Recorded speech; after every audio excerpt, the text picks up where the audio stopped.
The other thing that I spent a lot of time on was trying to beautify the campus, trying to close roads, trying to get mall furniture out, have plenty of lighting, lots of trees. I think at one point while I was here, the USA Today said that ASU was one of the 10 most attractive campuses in the country, and I felt pretty good about that. So the construction program while I was here was a pretty vast undertaking, I would say. The parking structures, the computer building, the architecture building, the library changes. Did we build the West Campus when you were here? The West Campus, yeah, but I wasn't so much directly involved in the West Campus. Jerry McSheffrey pretty much did that. Mm-hmm.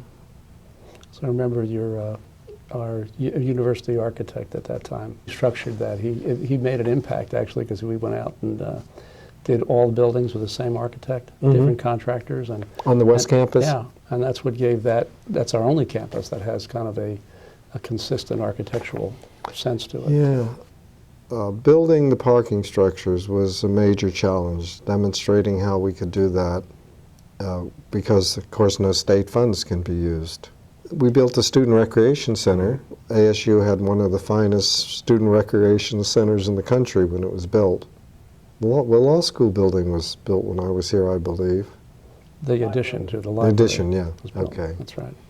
And, of course, the library itself. Do they still have the underground chilling?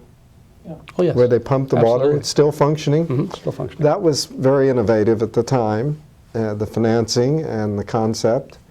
And I think credit is due to Val Peterson for, I think we were probably the first ones to do something like that. I think for many years it was the largest one in the country. Yeah. So I learned a lot. I mean, I learned from Russ Nelson, for example, the importance of unifying the campus through the mall amenities. Mm-hmm.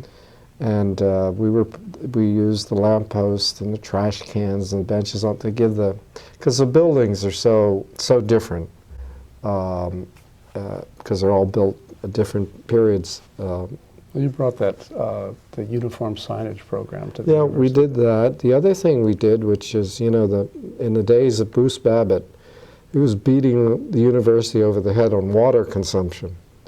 So I found out, somebody told me that, I said, well, who's exempt from all this? And they said, arboretums. And I said, oh, why don't we become an arboretum? Of course, people said, you're crazy. But we became an arboretum. And in fact, we needed the water because the trees were already planted. Well, I can remember Dave Webb. Yeah, that's right. And my life in OMB was mostly about words, trying to write a president's speech or change a program or the health policies, et cetera, of the government. So you're always dealing with paper and words and ideas. The great thing to me about coming to ASU was I could actually change something. I could, put a bench somewhere or build a parking structure. I could see the reward of the psychic reward of seeing the results of your effort manifested concretely was, for me, a very pleasurable thing.